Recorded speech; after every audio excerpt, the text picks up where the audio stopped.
కాకినాడ జిల్లా ముమ్మిడివరం నియోజకవర్గం తాళ్లరేవు మండల మాధవరాయుడుపేట గ్రామంలో దళిత గ్రామాల అభివృద్ధిపై గ్రామస్తులు తీవ్ర ఆవేదన వ్యక్తం చేశారు. గ్రామ సర్పంచ్ రెడ్డి అరుణా సుహాసిని మిగతా గ్రామాలకు చెందిన డ్రైనేజీలు, సీసీ రోడ్ల పనులను మాధవరాయుడుపేటకు మళ్లించి ఇతర గ్రామాల అభివృద్ధి చేస్తున్నారని విమర్శించారు.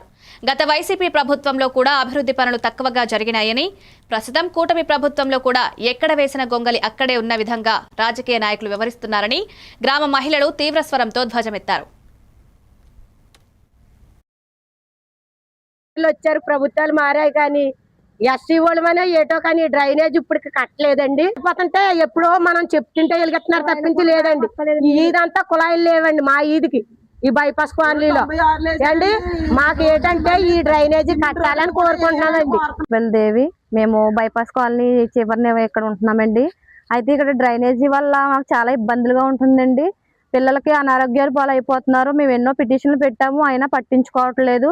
మమ్మల్ని చిన్న చూపుగా చూస్తున్నారేమో మేమని అనుకుంటున్నాము. రాజకీయ నాయకులు వస్తున్నారు వెళ్తున్నారు కానీ మాకు ఎవరు కూడా న్యాయం సమకూర్చట్లేదండి. మరి మీరు దయతలిచి మాకు ఈ డ్రైనేజీ వేయాలని కోరుకుంటున్నామండి. నమస్తే అండి. అదేటమ్మా, అనారోగ్యాలు బాధలు పడుతున్నామండి.